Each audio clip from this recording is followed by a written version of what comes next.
देखिए, पश्चिम में इमरान मसूद एक मजबूत नेता है मुसलमानों के। अगर समाजवादी पार्टी के पास में रामपुर वाले आजम खां चाचा हैं तो उनसे भी ज़्यादा मजबूत इमरान मसूद है। और इमरान मसूद का बसपा में आने से ये स्पष्ट है कि अब पश्चिमी उत्तर प्रदेश में बसपा के अलावा किसी दूसरी पार्टी की कोई सीट यहाँ जीतने वाली नहीं है, क्योंकि मुसलमान इमरान मसूद के इशारे पर एक तरफा बसपा में जाएगा। सपा आवाज़ उठाती कब है? देखिए, समाजवादी पार्टी के चल चरित्र को समझना चाहिए तमाम मुसलमानों को कि समाजवादी पार्टी कभी आपकी भली हो ही नहीं सकती। जो लोग ये समझ रहे हैं कि समाजवादी पार्टी मुसलमानों की हितैषी है, वो कभी नहीं है। आप मुझे बता दीजिए कब हितैषी है? जब भी उनको एमएलसी बनाने का नंबर आता, कितने एमएलसी मुसलमान बनाती है, कितने राज्यसभा में मुसलमान भेजती है, कितनों को चेयरमैन मुसलमानों को बनाती है। जब लेने का नंबर आता है तो मुसलमानों की वोट लेती है, और जब देने का नंबर आता है तो फिर एक जाति रह जाती है, केवल यादव रह जाती है। वही पूरा परिवार, भैया भतीजे, उनके परिवार के 60-70 लोग हैं जिनको एमएलसी और राज्यसभा चाहिए। तो ये बात मुसलमानों को समझनी चाहिए कि जहाँ समानता नहीं है, बंधुता नहीं है, और जो तुम्हारे हक में नहीं बोल सकता तुम्हारा नेता, तो वो तुम्हारा नेता का नेता वो है जो तुम्हारे दुख दर्द में तुम्हारे साथ खड़ा रहे। तो अखिलेश यादव जी, हमें बड़ा सम्मान करता हूं उनका, अगर वो नहीं बोल पा रहे हैं आजम खां के लिए खुल करके तो उनकी क्या मजबूरी है तो वो जानते होंगे, लेकिन बोलना चाहिए।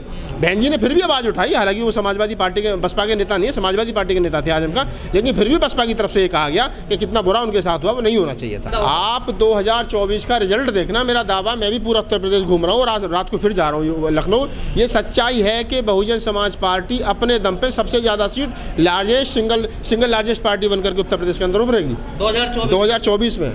जिस प्रकार से मुसलमान बसपा में के साथ जुड़ रहा है और दलित पहले से है और मोस्ट बैकवर्ड जो है वो आ रहा है, तो ये वो पुराने वाली बसपा, काशीराम साहब के जो समय वाली बसपा, वो बनती जा रही है। और मैं पहले दिन से कह रहा हूँ कि बस बसपा के शीर्ष नेतृत्व को चाहिए। नहीं, सपना नहीं है, मैं कह रहा हूँ ना, मेरी बात कंप्लीट होने दो, कि मैं कह रहा हूँ कि बहुजन समाज पार्टी का जो शीर्ष नेतृत्व है उसे चाहिए कि वो थोड़ा सा बसपा को, मान्यवर साहब काशीराम के बहुजन नेता, बहुजन सुखाए के नारे की तरफ लेकर के बढ़े।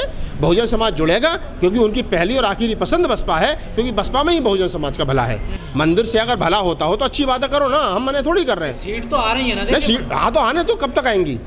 नो डाउट, मैं मानता हूँ इसको कि हाँ, हिंदुत्व के चक्कर में, धर्म की राजनीति के चक्कर में लोग बहे हैं, लेकिन जो लोग ओवरएज हो गए, जो एमटेक बीटेक करके रोड पे घूम रहे हैं, जिनको रोजगार नहीं मिला, जिनके धंधे ठप हो गए, जिनको कोरोना के चलते ऑक्सीजन नहीं मिली, कफन नहीं मिला, लाशें बहानी पड़ी, वो भी दर्द है कहीं ना कहीं लोगों के दिमाग में। भैया धर्म का नशा उतरेगा, और उतरेगा तो फिर समानता बंधुता आएगी देश के अंदर।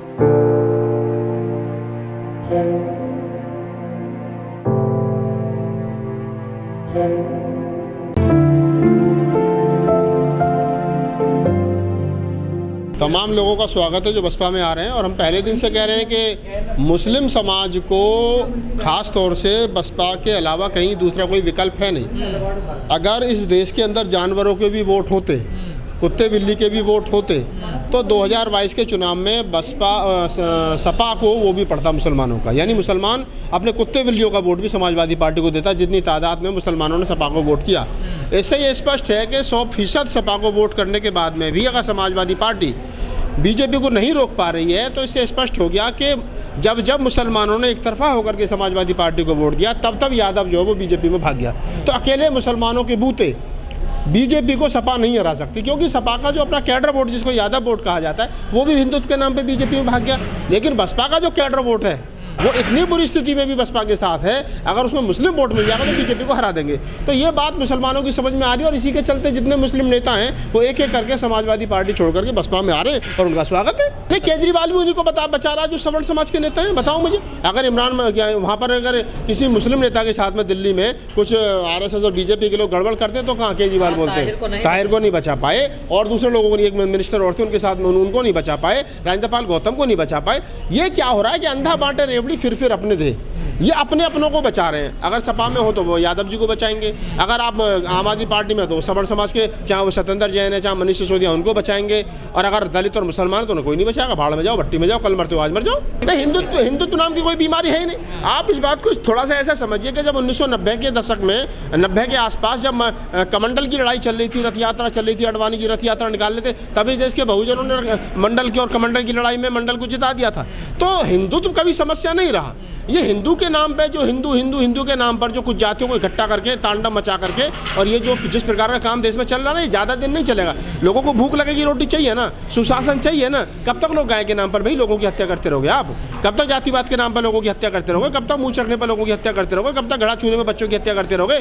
कब तक मनीषा वाल्मीकि हत्याकांड होता रहेगा? तो ये चीज़ें लोगों की समझ में आएंगी और तब पता चलेगा कि जिसको हिंदुत्व कह रहे हैं दरअसल ये हिंदुत्व नहीं है, ये खास समाज है ब्राह्मणवादियों का, जिनका ये समाज और वही इसको क्या नाम है बनाए रखना चाहते हैं, जाति और धर्म को। वही जाति और धर्म की राजनीति इसलिए कर रहे हैं। देखिए, ब्राह्मण होना अलग चीज़ है, ब्राह्मण तो अच्छा भी इंसान हो सकता है ना। ब्राह्मणवाद के जो लोग पोषक हैं वो ज़्यादा खतरनाक हैं। जो लोग ये कह रहे हैं कि हम तो बहुत मोदी जी तो ब्राह्मण नहीं है, तो मैंने तो नहीं कहा मोदी जी ब्राह्मण है, योगी जी तो ब्राह्मण नहीं है, मैंने तो नहीं कहा योगी जी ब्राह्मण है, लेकिन वो ब्राह्मणवाद के सबसे बड़े पोषक हैं, इसमें कोई डाउट नहीं है। अगर रामनाथ कोविंद साहब देश के राष्ट्रपति बनते हैं तो वो इसलिए नहीं बनते कि वो दलित हैं या अम्बेडकर भाई तो बन ही नहीं सकता। वो इसलिए बनते हैं कि RSS की पाठशाला से निकल करके आए हैं, वो बेइज्जती भी करवाएंगे, सीढ़ियों पर बैठ करके पूजा भी करवाएंगे, आप उनके लिए कुछ भी कह दो वो बोलेंगे भी नहीं। और तो ये समस्या। लेकिन ये जो मुस्लिम नेता BSP की तरफ आ रहे हैं, इनको क्या उम्मीद नजर आ रही है BSP? इनको उम्मीद है कि उनके दिमाग में, मुस्लिम समाज के दिमाग में एक बात आ गई है कि आप कितना भी और कुछ भी कर लीजिए, आपने 100% वोट सपा को दे करके देख लिया, लेकिन उसके बावजूद भी सपा नहीं हार रही है। तो उसका कारण क्या है? उसका कारण यह है कि अकेले मुसलमान समाजवादी पार्टी को नहीं जिता सकते।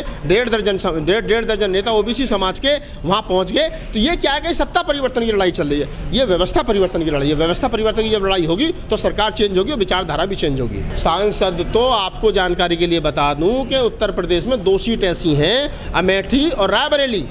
सारी दुनिया में कांग्रेस हार जाए, वहाँ नहीं हारती थी, और वो कहा जाता है कि कांग्रेस का गढ़ है, लेकिन जब हवा चलती है ना तो सुपड़ा साफ हो जाता। राहुल गांधी हार गए थे।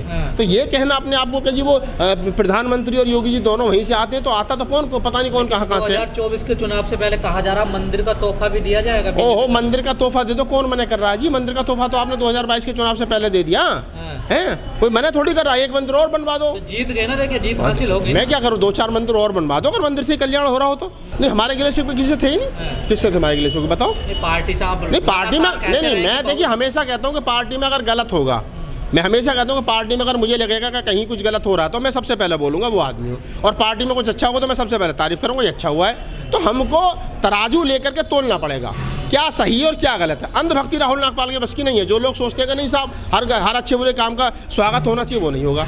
अच्छा होगा तो 100 बार कहूँगा, तुमसे पहले कहूँगा ये काम अच्छा हुआ है। हम लोग बहुत बिल्कुल इमरान मसूद का आना अच्छा है, मुस्लिम नेताओं को आना अच्छा है, उनको इज्जत देना अच्छा है। इमरान मसूद को जो मान सम्मान दिया गया वो उसके लिए डिजर्व करते हैं। मैं तो जब आजमगढ़ उपचुनाव हुआ तो मैं तो जब भी कहा था गुड्डू जमालू को जिम्मेदारी मिलनी चाहिए, लेकिन नहीं मिली। इमरान मसूद को मिली तो जिम्मेदारी देना देखिए उनको, लोकसभा का चुनाव। हाँ, तो उसके बाद में भी उनको जिम्मेदारी देनी चाहिए थी, सिस्टम में लगाना चाहिए था ना, कैडर में जिम्मेदारी देनी चाहिए। तो मैं अभी कह रहा हूँ कि देखिए अगर कहीं कुछ अच्छा होता तो उसकी तारीफ करनी चाहिए, और अगर कहीं कुछ गलत हो रहा तो मुखर होकर के उसमें बोलना चाहिए, यही काम है। लेकिन जब प्रेस कॉन्फ्रेंस की थी बहन जी ने चुनाव के रिजल्ट आने के बाद में पहली बार कहा था कि हमें मुस्लिमों ने वोट नहीं दिया है। हाँ, तो सच्चाई मुसलमानों ने वोट दिया ही कब था?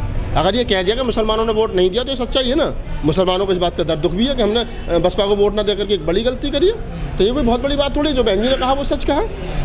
लेकिन अब तो नेता आ रहे हैं। नहीं, तो नेता आ रहे हैं तभी तो नेता आ रहे हैं। जब मुसलमानों को इस बात का पता चल गया कि हमने समाजवादी पार्टी को एक तरफा वोट दिया, उसके बाद ही सपा नहीं जीत पा रही है, तो वो फिर बसपा में आ रहे हैं। इस बार बसपा को वोट देंगे और इस बार सरकार चेंज होगी।